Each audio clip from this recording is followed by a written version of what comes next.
Europe Soir. C'est jusqu'à 20h avec vous, Nicolas Poincaré.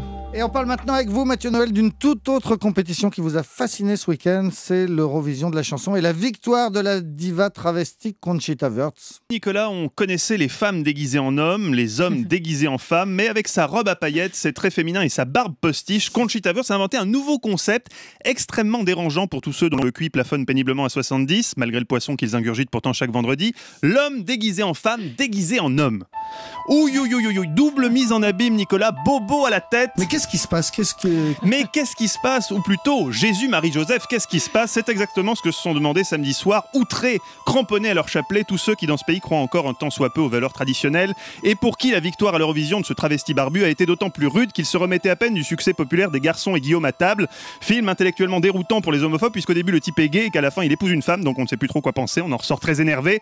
La Conchita Wurst, Conchita saucisse dans le texte, c'est la goutte d'eau qui fait déborder le bénitier. D'ailleurs, Nicolas, c'est le grand jeu sur le net depuis samedi soir à l'issue de l'émission. Combien de temps Christine Boutin allait-elle mettre avant de sortir une énorme connerie? Top chrono.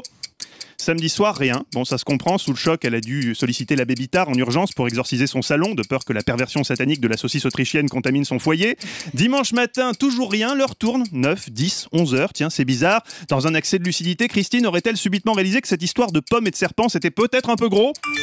Ah non, mais non, quand même. Voilà, sur les coups de midi, revigorée par une bonne messe en latin, Tati Christine nous faisait part de son analyse via Twitter, je cite, « Malaise devant Conchita Wurst, image d'une société en perte de repères, niant la réalité de la nature humaine, non à cette Europe-là. » Bien dit, Tati, non. Non à l'Europe des femmes à barbe, donc.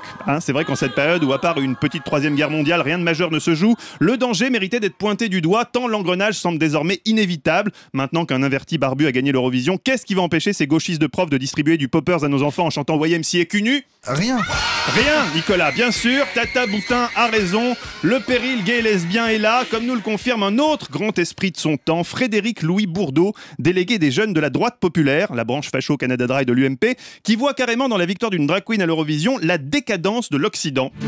C'est vrai que l'Occident a connu des phases de décadence qui ont toujours bizarrement coïncidé aux époques où les hommes aimaient un peu trop se tripoter la nouille entre eux. La Grèce de Platon, la Rome d'Adrien, la Renaissance italienne avec cette grande tarlouse de Léonard de Vinci qui aimait tellement peu les femmes qu'il les faisait loucher.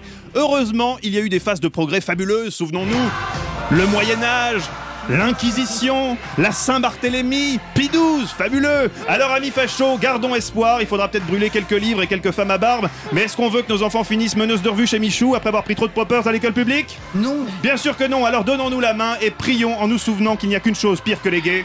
Les impôts. Eh oui, mais ça, la prière n'y peut rien, Nicolas. À demain, Mathieu Noël. Bonsoir.